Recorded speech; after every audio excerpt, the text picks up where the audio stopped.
Recording now. Now I'm going to click broadcast. Good luck.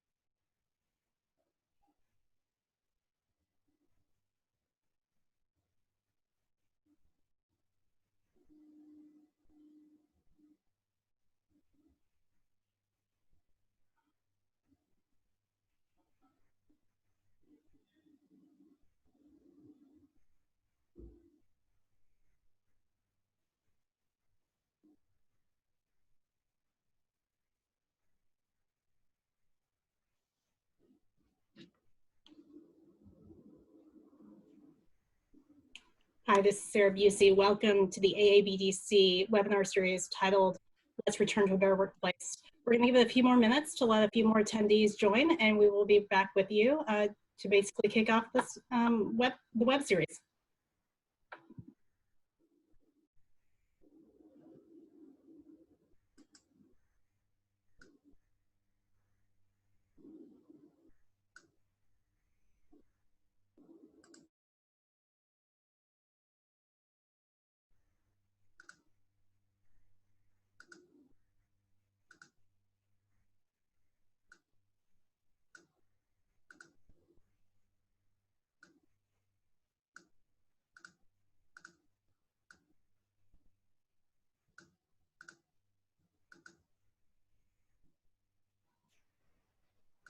Right. Hello, and welcome to the Asian American Business Development Center's webinar series entitled, Let's Return to a Better Workplace.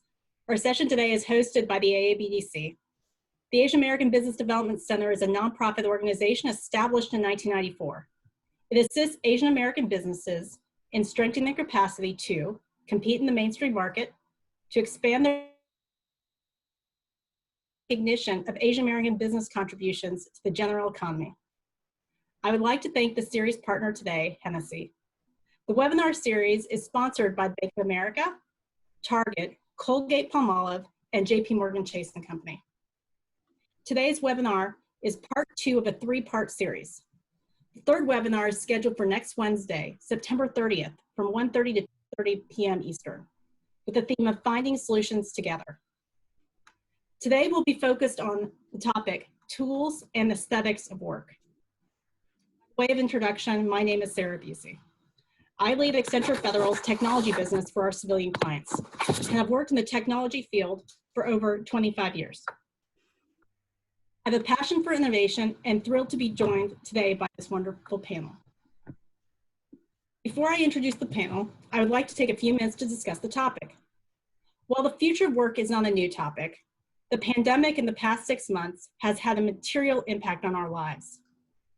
In the past, we would have discussed topics as Internet of Things impact, robotics, chatbots, or virtual assistants. Now the very way we work is different. The actual physical environment is different. The way we support our children and how they learn is different. How we interact with the fundamental services that support our lives is different.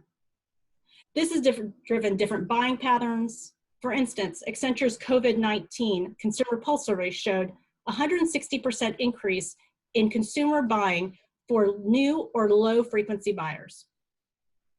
And overall, the pandemic has shown a market change. While we are here representing large businesses, we cannot overlook the fundamental impact that has happened to local businesses.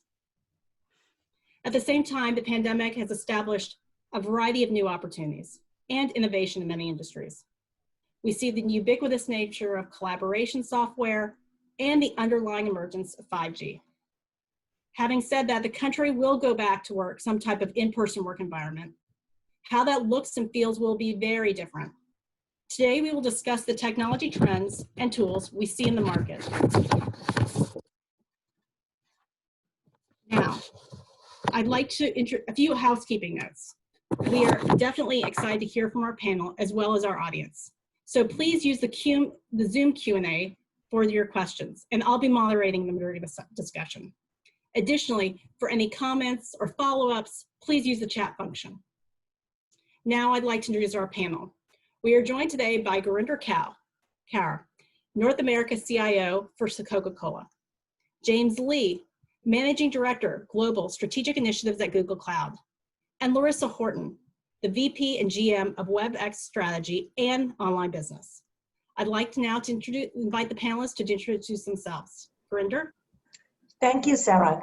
Good day, everybody. My name is Gurinder Kaur. I lead the technology function for Coca-Cola North America. I'm so excited to be here today. I have about 20 years of global experience in driving transformation, and I'm looking forward to sharing my experience on how we have been navigating the pandemic in the last 6 to 7 months.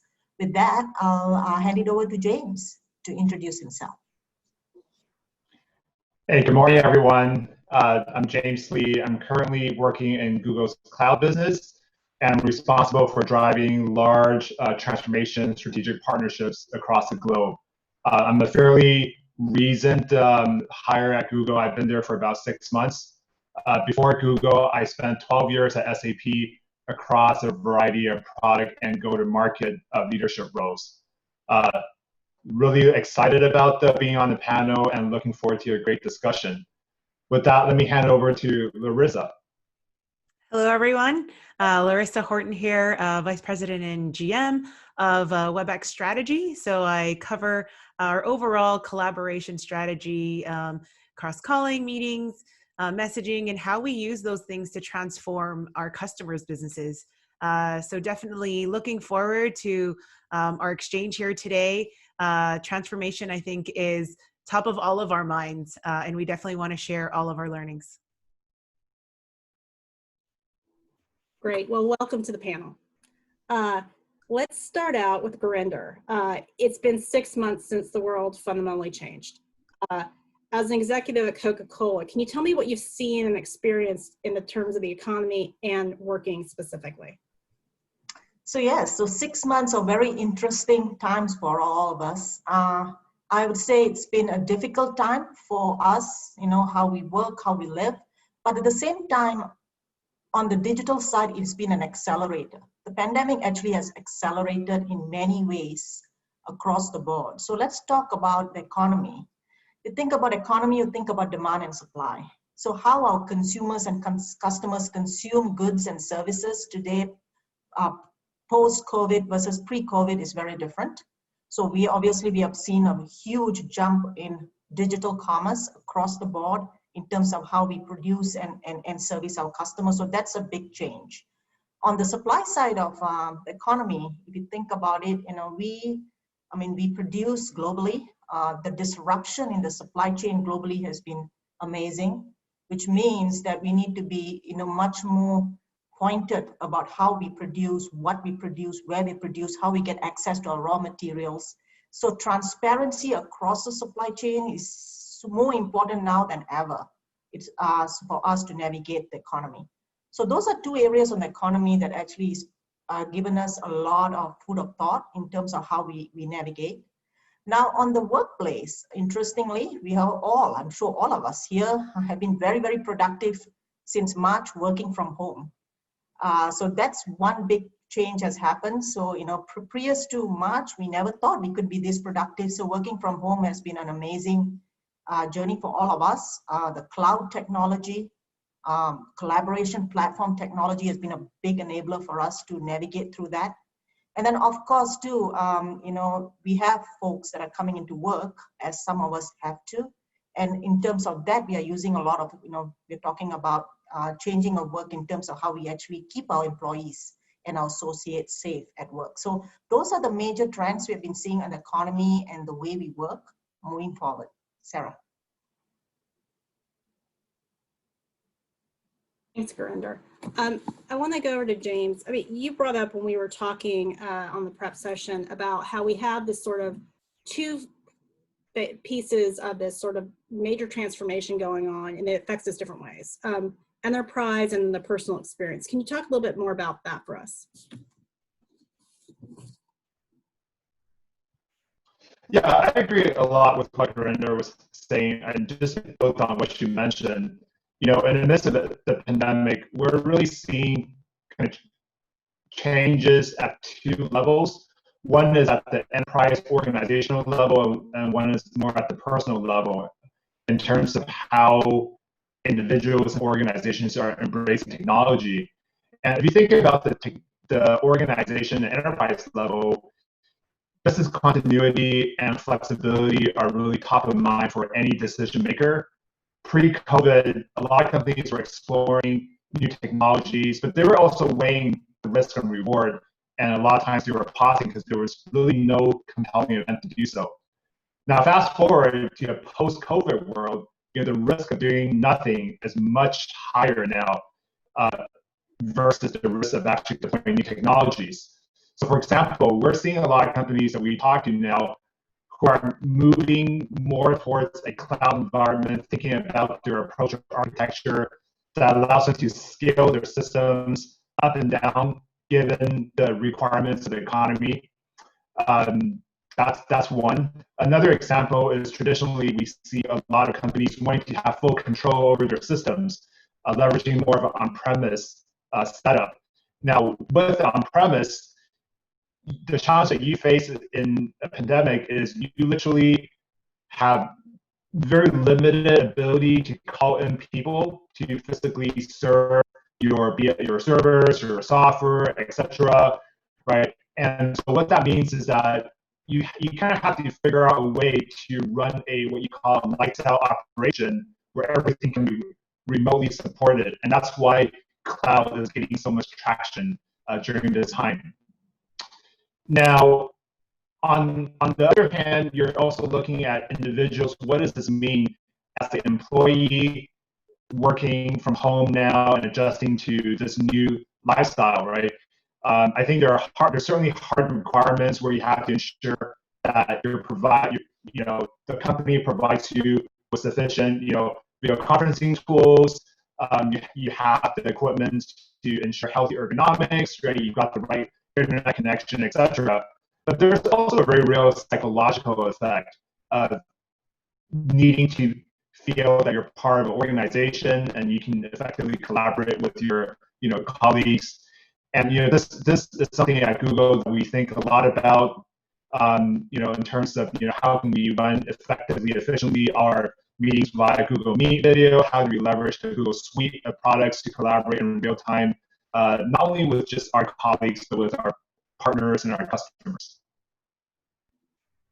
Thanks for that, James. One of the things you mentioned on the enterprise side was sort of this idea of cloud elasticity and being able to scale. And I think what we've seen actually is, while we're here talking about big corporate entities and everything, the whole thing is becoming ubiquitous. Like whether it be my kids being online and using whatever technology of choice is around, and they're chatting with their friends and using video and all those things. So I want to pivot over to Lorrissa on that. You're straight in the middle of when everybody thinks about web conferencing and where we started from, it is Webex and Cisco. So can you talk about a little bit what you've seen there and how you guys are thinking about the market and what you're focused on, et cetera? The last 6 months for us was a global experiment. I'm sure many others felt the same way when everyone in the world went home and started working remotely. We've been pushing this video experience, I think, as you've mentioned, for a while now, and yet you couldn't get everyone to engage all at the same time the way the pandemic has obviously pushed that. So we are seeing these changes across industries. We saw, early adoption, still quite hesitant in how they were going to be successful. And I think, Gurinder, you mentioned some of that transformation that you saw in your company. The first couple of weeks was just trying to keep going, was that business continuity James mentioned. The weeks that followed were really around thinking about how do we do this longer term? How do we thrive in this environment? Because we need to be set up for success, since we don't know if we're going to be remote, hybrid, back to office, and then sent all the way back remote in case there are surges again. So I think everyone is planning around overall just a readiness for anything to happen. And that is a change, because in the past it was, we know that we have to get to the cloud. We know we have to make a transformation, but we're doing it at a pace that we are comfortable with. And we've seen customers now go from 6-month deployments down to 6 days. So it's creating this surge in overall adoption. And it's also causing this reimagining of every industry. So you mentioned education. So many of us are probably homeschooling our kids, doing video and having to take some of that role of the teacher and helping them get through, teacher and IT, I would say, get through their day. Many of us are probably visiting our doctors even via telehealth, since we don't want to create exposure or concern by actually going to the hospitals or clinics as much as possible. And we're seeing this change everywhere. So for our industry, it's taking us reimagining for ourselves how we do this at scale, and looking at things like environments in the world where they actually don't have the right infrastructure and hence cannot engage as a first-class citizen because their neighborhoods don't have the infrastructure. The service providers may not have been, well invested in those places, and developing solutions that can handle low latency, high jitter, high packet loss. And then also enabling all of our customers to reimagine their businesses, and how they bring everyone together, both on the employee side and how they continue to run even their boardrooms and their partner ecosystem. All of that across the board has been reimagined. And so that's been, I think, at the core of our innovation, is bringing all of our customers along through this journey and through this transformation. Yeah, so that's really interesting. Can you share any like specific things that you've seen have even like since the beginning of the pandemic till now that's changed, like in the influence of like, is AR, VR, augmented reality or virtual reality coming into sort of play with sort of this idea of office? How you? For sure. Yeah, so we have a RealWear offering, and where this is actually being used most right now is in manufacturing. And what they have found is, obviously with the issues of cases that have surged in various manufacturing facilities, folks who were like engineers on the ground, who are helping with operations and those particular machinery or anything on the manufacturing floor. One, they did not want to expose those folks because they're actually a quite limited commodity. And so you don't want to send them into every environment where there's new risks.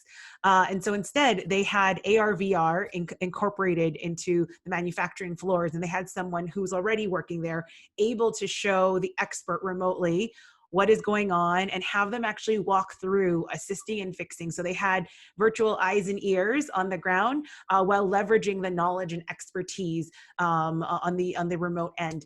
And being able to scale to every single manufacturing facility without that travel, without the logistics challenges. And so people were quite shocked at the value that could bring in distributing this knowledge without the logistics. And while this was an option before, I think they're embracing it because of the safety protocol. And that's creating a change across the board. We saw this also in healthcare, as you needed different doctors going into different areas of the hospital, and yet PPE was a shortage. And so they needed to find ways to consult without having to enter new zones and have to change their PPE and all of those kinds of things. So all of these, I think, difficult situation created a need to innovate and think through, how do we save PPE? How do we make sure we keep everyone functioning while not introducing risk? And that's been a great wave of innovation. Great, thank you so much for that. That was super helpful here. Yeah, you also mentioned when we did, like, you probably maybe were in a different, starting at a different point. You mentioned you have a team of 1,000, and you actually have been working, I think, remotely for 2 years, I think you said. So you had already sort of, with your own specific workforce yourself, had sort of already ventured into this thing. Can you share some tips and tricks, as well as what tools that you've thought were critical as you went through that, your own evolution there, on sort of collaborating with your team? Yeah, so I think that was one of my biggest fears when I took on this team was, wait, 90% of them are not even in my time zone. Like, how am I going to make this work? I used to live, in the same neighborhoods as some of my coworkers, and we commuted to work together. And that was a big part of, I think, the culture that we drove. And this transformation was definitely challenging at first. And yet now I'm finding it is so efficient and so effective. And it was interesting that we didn't get hit with the COVID situation since we'd already been working this way. So one, I think there is a change in overall how you connect with people. You don't have that common hallway to bump into people. You don't have the lunchtime conversations to talk about your weekend. So doing more outreach, over communicate how you're feeling, what's going on, and really driving empathy, because when you don't see each other, it's hard to stop and just ask, hey, Gurinder, like what's going on? Like, you look really happy. Like, those kinds of conversations, I think people find it hard to find the time to do that, since you're not going to really schedule a meeting just to ask someone how they're doing. So I think that is one part of it. The other piece is definitely the tooling. Embracing the technology of things like digital whiteboards. So we obviously use the entire Webex stack, but we look at all of the things you used to do in the office and how do you create that same first class experience for everyone, regardless of where they're working from. So we talk a lot about work is what you do and not where you go, right? And so it's enabling every person to have a pen to be able to contribute to that whiteboard, whether that's a whiteboard on the phone, on the tablet, on a desktop, or even on one of our devices.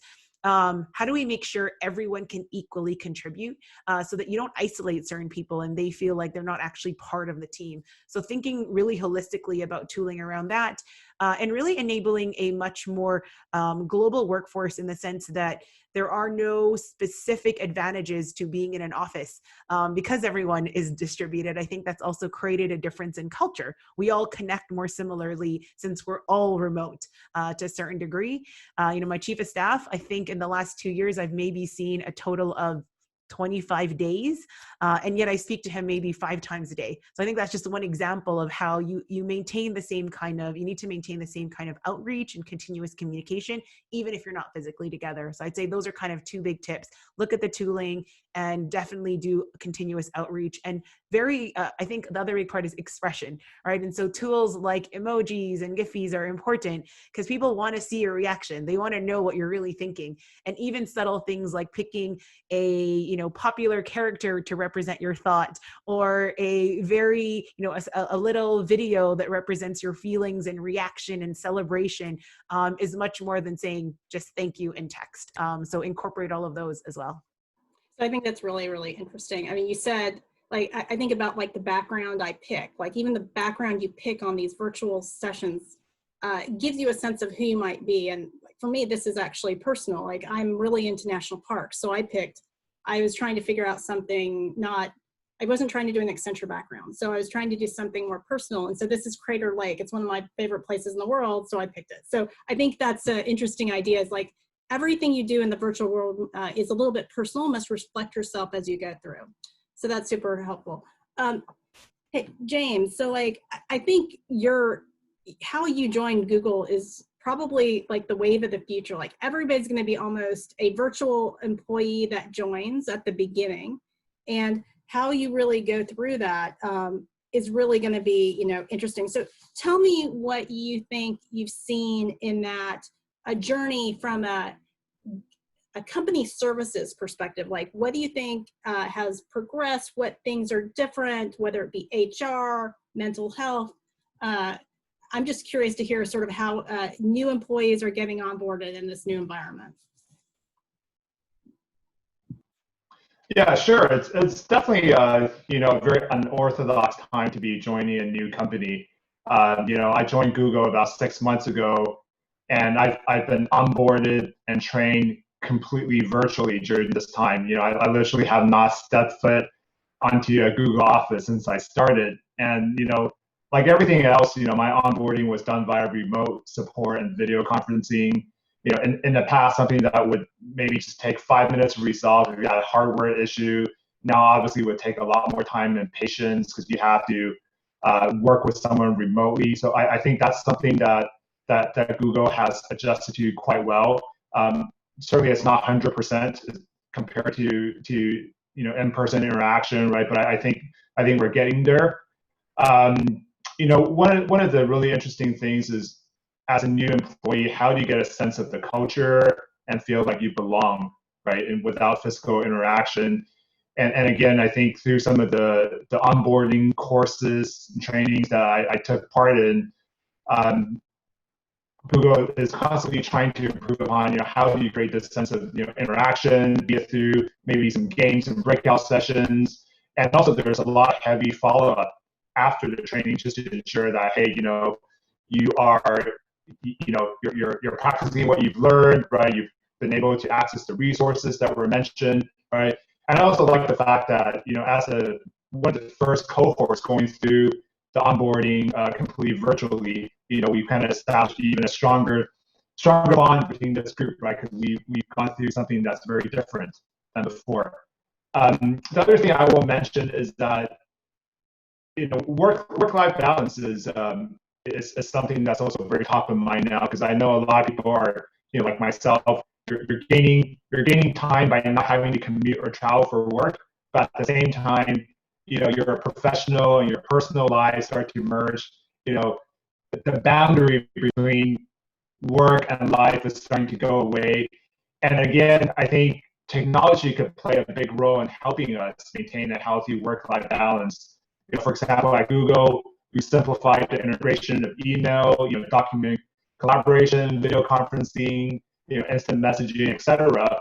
And so with these tools, you can start to coordinate your schedules better. You can set out of office notifications. You can more easily share work projects. And we even have an app now that tracks how many hours of meetings you're attending every week and offer you suggestions on how you can streamline your schedule, right? And I know at Google and many other organizations, there are also applications out there that help you kind of cope with your mental and physical wellness.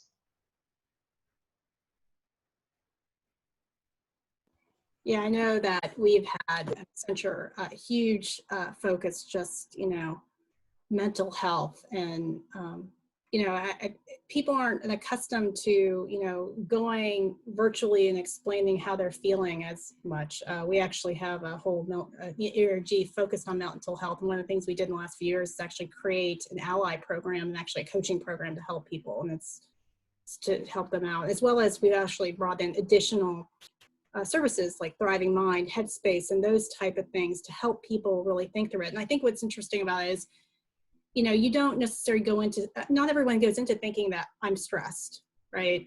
But they realize as they build up the day that their anxiety goes up because I feel like our days are much more scheduled. So like every 30-minute block is other meeting. And so where we would have said, okay, I need to get up from my desk and walk somewhere else, and therefore I'm getting coffee, I'm going to the restroom, I'm doing this, I see Lorrissa, I'm hanging out. All of those sort of little things aren't there. So it's a little bit like those things took the edge off things, and now we have to be much more cognizant of that sort of transition period and giving ourselves a break. So I really think that's really, really interesting. One of the things I think that's the more challenging thing so far for me has been moving from the idea of having meetings. So meetings, I think, have become much more synonymous, but the idea of collaboration and design thinking, like Accenture and I think many other countries are very much on design think as a way to innovate. And that whole process is, whether you're using a whiteboard or a tool, has become much more like we're starting those things, and starting an innovation process completely virtually is a bit different than sort of having something that's already been going on for a while. So I'm curious if any of the panelists have any comments around the things that they've seen or experienced the last 6 months about starting an innovation process with a different group of stakeholders or people, and what tools or techniques they've been using for that.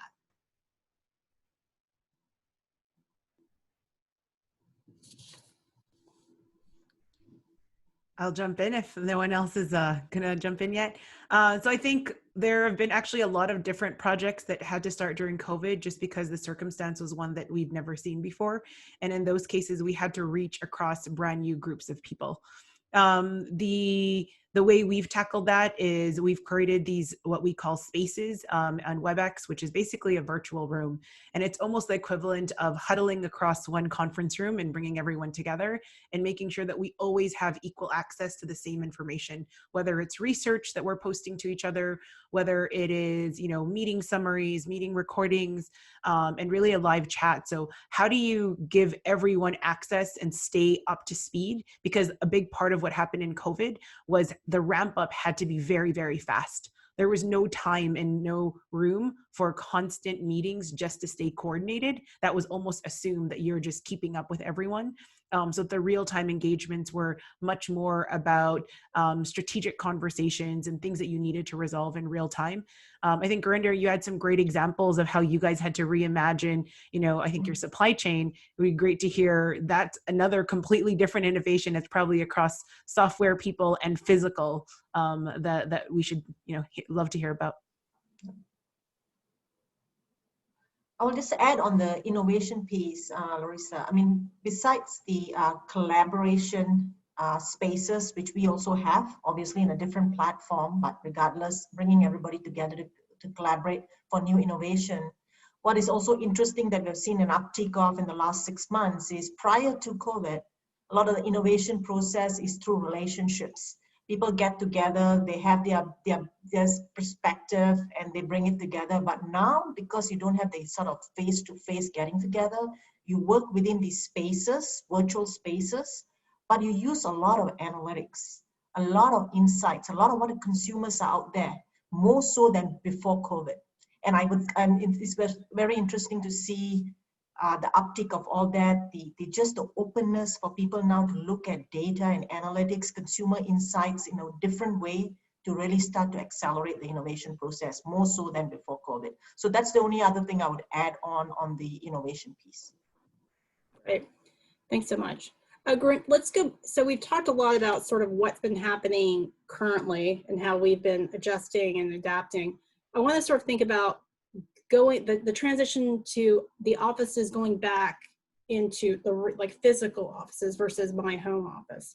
And Gurinder, you probably are the person that's most ingrained already in that, just with the Coca-Cola's enterprise and their bottling companies. So can you talk about what you've been experiencing and how you guys have approached that? So I think first of all, to be a couple of reasons. So from a culture and communication perspective, I think we all are pretty much accepted that we are never going to go back to where we came from. So we were an organization that was very relationship based. If we can be 7 days in the office, we will be 7 days in the office. We were 5 days in the office, and now our whole world is turned around where we have 80% or 85% of our organization is working remotely.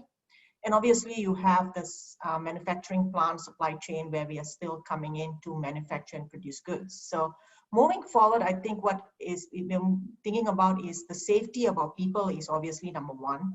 So we need to think about how do we actually introduce any going in back into the office, which we think is pretty much not near term, in a very safe way.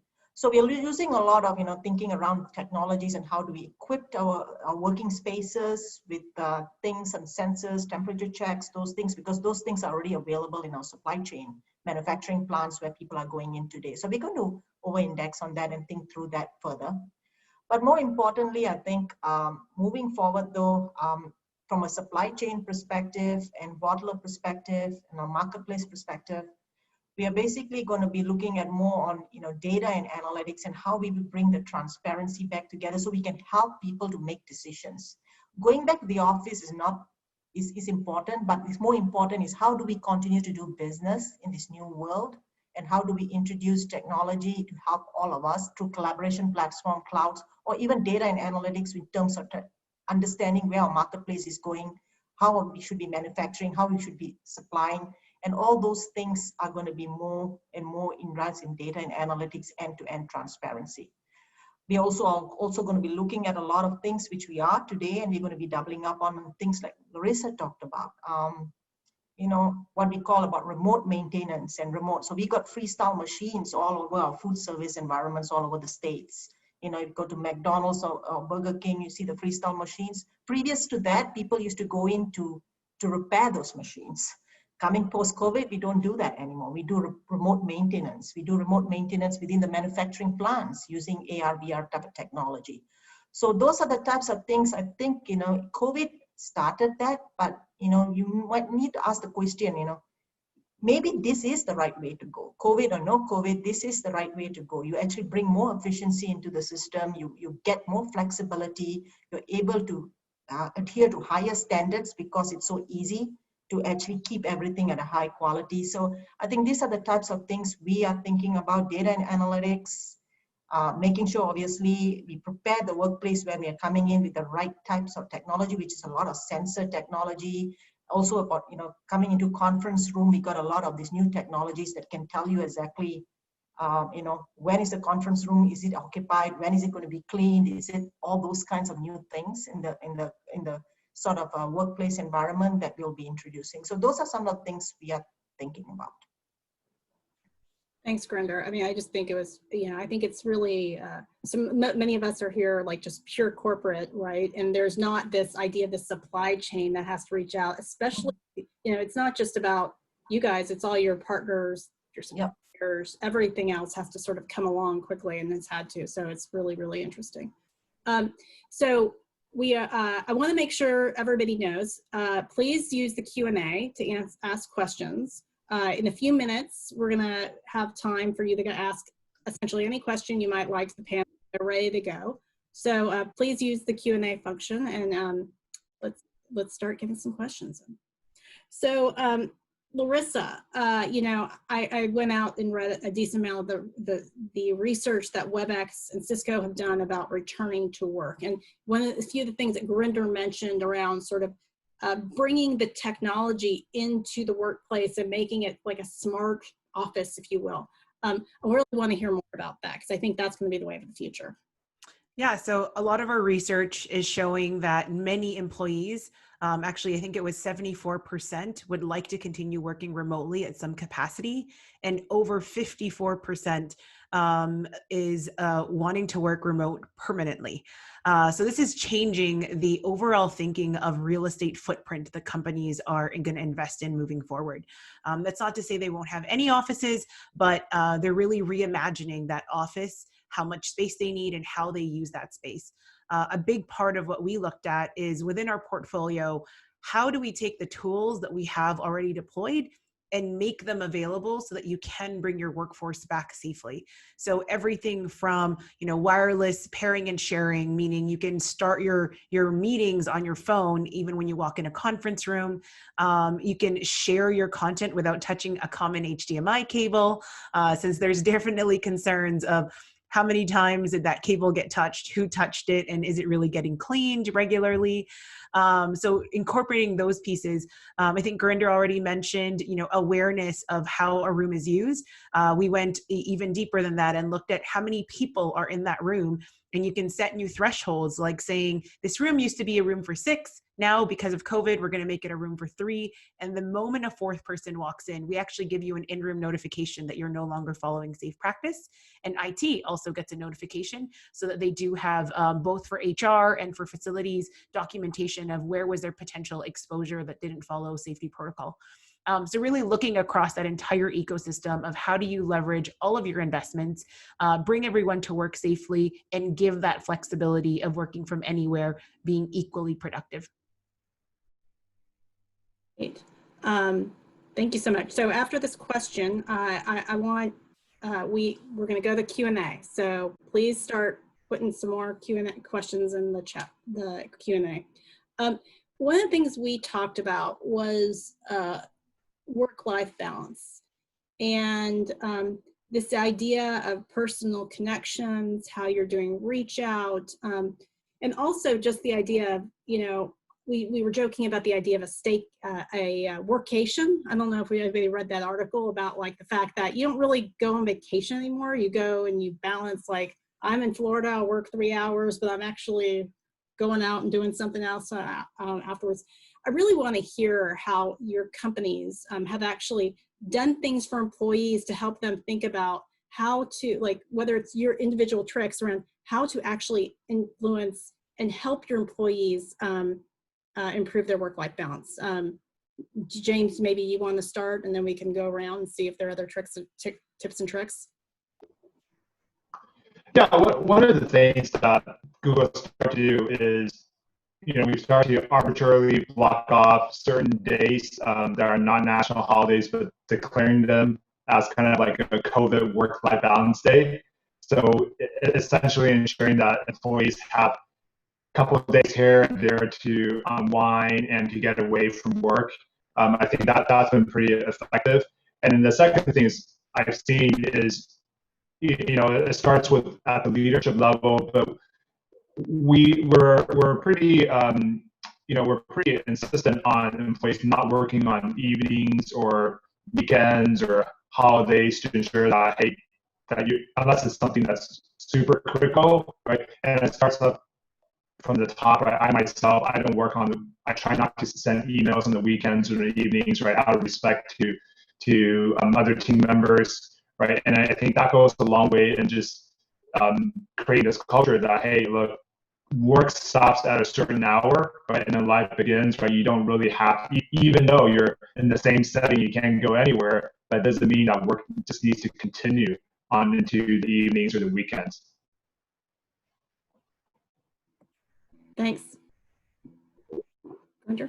So from my perspective, I think a couple of things. So what James said was interesting. It was leadership. And what we noticed was leadership was sending out a lot of communication on please look after yourself first. It's important to keep yourselves healthy.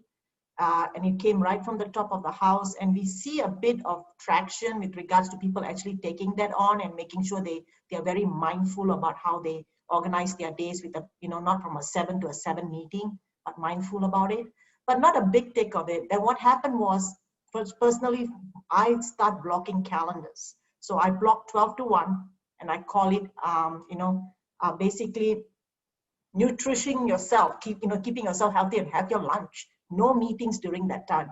I block from 5:30 onwards to 8:30 in the morning.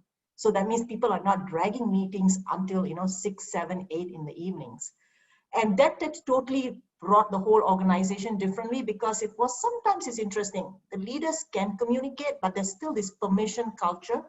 Am I going to be seen differently if I start taking lunch off? Am I going to be seen differently if I start work at 8:30 instead of everybody starting at 7:30 in the morning? So I think by doing that, I'm telling them and I'm communicating that I am doing the same as you, so I would like you to do the same. That is good. And then the second thing that happened was, obviously nobody now blocks their calendars because I already blocked it. So nobody have meetings from 12 to 1, nobody have meetings up to 5:30, nobody starts before 8:30. So that's one thing that really helped to galvanize the organization. The other one was, James mentioned, we have, I think, 2 days a month that we call it well-being days, where we want people to just focus on development. Because your training and development is going to be another important thing for all our companies. We want people to increase their acumen in this new way of working, which is, a lot of it has to do with digital, by the way. So we are trying to get organizations to really train themselves to be more digital savvy. So the one way of doing that is making sure we don't overtax them. We try to do your training while you're trying to do your work, while you're trying to attend meetings from 7 to 7. So block those days and make sure you are actually spending it on yourself. And then thirdly is getting permission, because a lot of our associates are parents and they're looking after elderly people, and all these people are within their own homes, and you have your work and your life is all blending. So, we are very empathetic about people that need to take time off to really go and look after their kids so they can, assist them while they're schooling remotely and all that, and being very open about really supporting our associates on that. So those are the few things actually we did. And what is interesting, but communication alone didn't help until you put some action behind it. And then people start to turn around, which actually is a much healthier position at this point in time. I think that's some really good thoughts. I think one of the things you're saying also is that email can be sometimes becomes a lot of spam, right? We had to communicate differently, whether it through all the platforms have different Slack, or you're within channels in Microsoft, or whatever you might be. These ideas of having chat and history become synonymous with the work you're doing too is important, as well as just the breaks. One of the things that I saw at the beginning was, you mentioned parents, there was this idea of I can't work like this, right? My kid is, it depends on what age your kids are, but if your kids are little, you can't just have them hanging around, right? And what we started seeing was sort of this response and grassroots response to what do we have to do as a corporation enterprise to support parents in a different way. And there were all kinds of things that we did, whether it be, hours to help people, or also even just volunteering. Like my daughter started doing virtual story times, like 3 times a week for kids, so that at least, you know, you could give a parent a break from, like, you know, for an hour and just listen to have a kid's story. And one of the funnier things that my daughter said as a result of this was, she said, it was funny because the same way the kids would respond to me in person was the same way they would respond to me over Webex or whatever we're using. They were saying, like, they would just start asking questions in the middle, just like you would do in a classroom.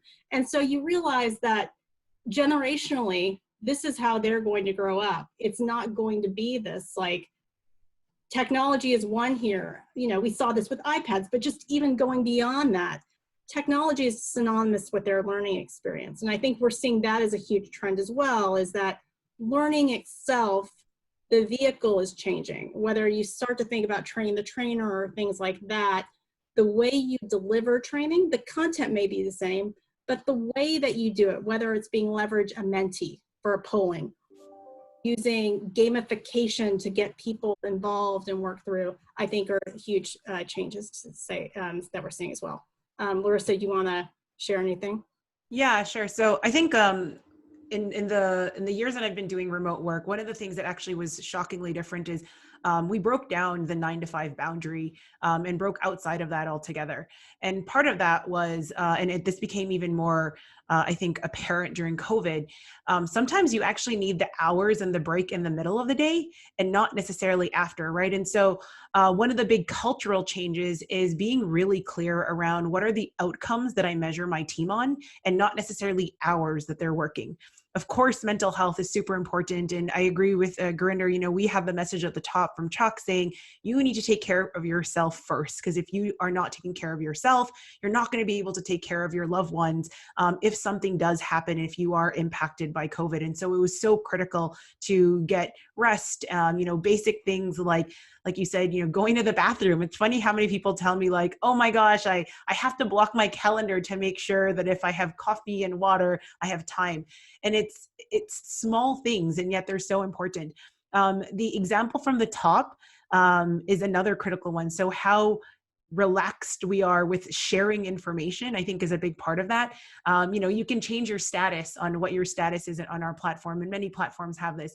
And being able to say things like, I'm taking time for lunch, and posting that as a public status actually has a big impact, because it's giving everyone permission to do the same. Or, you know, I'm having lunch with the kids, or I'm going for a walk and I'm going to take the next call just as audio because I need to take care of me and do some physical activity.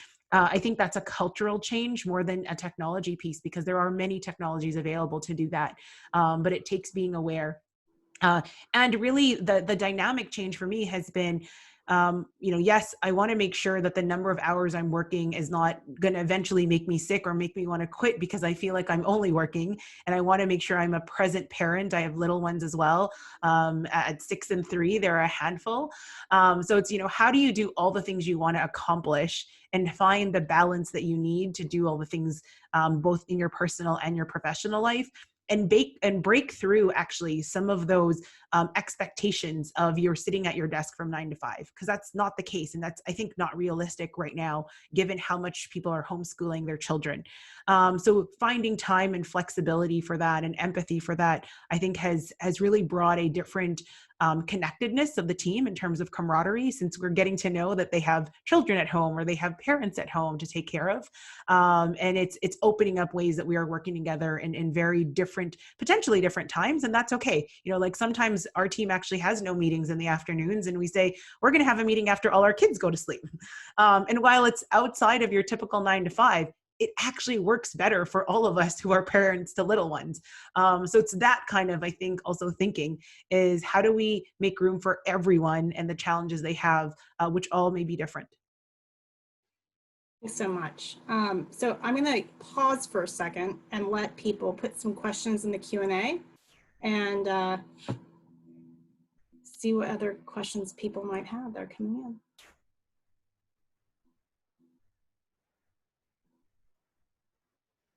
While we're doing that, I'm going to ask the panel to think about one last thing that they'd like to share with the group. If we get a question or two, we'll do that, and then we'll do we'll go around the horn and do one last thought they'd like to share before we close up.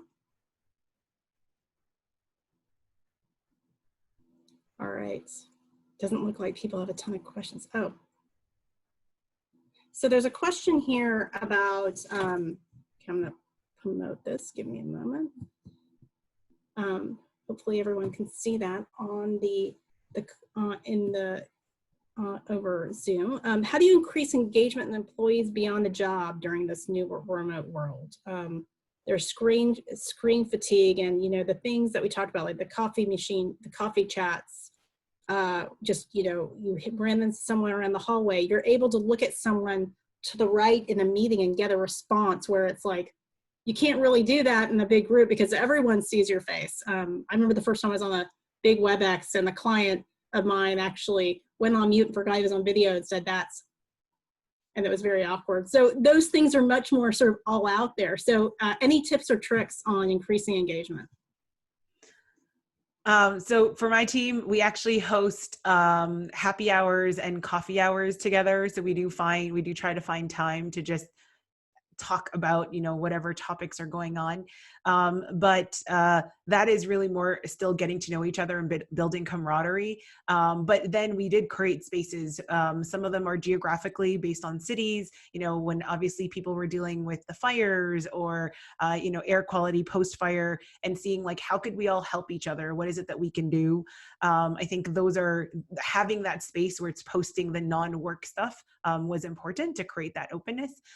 With regards to being able to have the side conversations and see reactions, I think that one is we're still seeing a lot of innovation needed there, since you can have, I think, one-on-one chats, but it's hard to take your one camera and, make your faces or custom reactions to what's being said in the room. You're definitely a little, you're available to everyone at that point. Well, I guess that's maybe why we have memojis or emojis now. They're basically personal ones that you can pick of your choice. Any thoughts from Gurinder or James before we wrap this up with some last thoughts? So other than what Lorrissa said on the one-to-one, what we noticed too is there's a lot of, the water cooler conversation, correct? Me and you meeting at the water cooler and sharing things. Now what is happening is people are actually texting and getting on a call more immediate. So that's a lot of that happening, and we try to reach out more than, let's say I notice something in a call, I want to talk to somebody, it's like the water cooler call, I'm actually texting the individual, and we actually get on a call very quickly and talk about it, and we try to keep that going. Of course, it doesn't give you the maximum impact as seeing and talking real time, but some of those things are actually helping because people don't have to wait for a meeting. Previous to this, I would say 3 months ago, they will need to put a meeting on your calendar so they can talk about something. Today, they are much more, or all of us are much more real time to say, okay, we saw that, we want to discuss it, just text, get on a call quickly, 2 minutes, and we're off. So those are some of the things we are using, so we get that real time, engaged feeling more until we can all go back to the office and enjoy the water cooler again. Great. We actually just had. Yeah. Sarah, maybe I'll just add to that. One of the things that we started to do on my team is we have these standing office hours where it's just a block of time and anybody can show up and discuss whatever they want. So it's almost like this open door office policy, right? You don't need to schedule it. At this time I'm going to be available. We want to talk about work. We want to talk about something more personal. I'm going to be there for you. Great. There was one last question. I actually think it's a super important one. So I'm actually going to maybe we can have one person answer, give some point of view on this question. Then I do want to wrap up with your last thoughts. So the question is, from an inclusion standpoint, in companies trying to address social justice issues, income inequality, a variety of other things, do you see a future where jobs will be more equally distributed across the US versus, the East Coast and really West Coast pieces? Maybe, Gurinder, this might be an interesting one for you. Yeah, I see a future where, since now we can work from anywhere. Let's start with that. The corporations were, requiring relocations will be less unless there are specific jobs that you really need to do that. But I will see that, especially in the tech industry, we basically will be sourcing talent from anywhere, and that talent could be working from any one of our states. So I think that is a real reality for us moving forward, especially when tech talent is so, it's hard to get. So companies are now going to be more open to actually address them where. And and look at talent where it makes sense rather than having talent just in your backyard. So I would say that's a reality. Right. All right. So I'm going to let everybody have like 30 seconds to sort of give me their last thoughts about the topic. Let's start with Gurinder, and then we can go to James and Lorrissa. So I'm looking forward to the next 6 months, hoping that, we'll take what we have learned in the last 6 months and grow on it. And I think the couple of things that come to mind that is going to make us better is obviously the culture of the organization and the leadership sponsorship, which we are seeing tremendous progress with regards to the new ways of working, and everybody is in it, and we are looking after associates. So that's all very exciting. But as we move into the 6 months moving forward is, I think what I'm focused on more than anything is how do I keep my workforce engaged, and how do I keep them sort of healthy? Because all this toll of remote working and all that, you need to make sure we are balancing them with the ability for them to look after their life and also ability for them to focus at work. So engagement is going to be important. Resilience is going to be important, because I think they're going to be beyond the 6 months. Personally, I feel it's going to go more into the June Q3, Q4 next year. So resilience and engagement is going to be my focus point with my team as we move forward. Thank you. James? Yeah, I want to go back to what I mentioned earlier about business continuity and flexibility, right? 2020 has been, full of surprises, and none of us could have predicted all these different things that are happening right now. So as a business leader, you have to be ready to respond to any kind of change, and that means you have to set up your organization in such a way, be it your technology landscape, be it how you recruit people, be it your supply chain strategy. You have to do it in such a way that you can be very flexible in how you deal with the changes. And secondly is how do you ensure that you're building in redundancies, so that if one part of it fails, that you're able to carry on with another, thus ensuring your business continuity, right? So I think that's something that all business leaders should consider. Great. Lorrissa? I think one thing we learned is we can actually do things faster, better than we used to before. And ourselves, our teams, the way we work, the way we deliver results to our customers. We've seen a surge of just net new blue sky thinking, partly because of the constraints we've had with 2020. But that has led to, I think, just this openness to taking anything that we do and reimagining that. So lean into that. And I think there is a lot of risk taking that's going to happen in terms of trying to question status quo. And I'm really looking to help further that and encourage that while we obviously continue to engage each other, care for each other. I think that's the other big one is we could not have imagined all the things that have happened this year, and they've continued to add stress both professionally and I think in our everyday life. And so being aware and empathetic, I think, is the other big part. Yeah, great, thank you. And I actually think I want to piggyback on your point. I think the next year, like the going back to work and going back to school, is we sort of gotten used to where we are a little bit right now, but then there's going to be this point of like, things are going to change a lot, and there's going to be anxiety that rises, not necessarily about work, but it might be other things that impact how you feel about work and life. So thank you so much to the panelists. I've really enjoyed this hour that we spent together. I thank you, AABDC, for making this happen. I want to thank our sponsors as well as our partners for the series.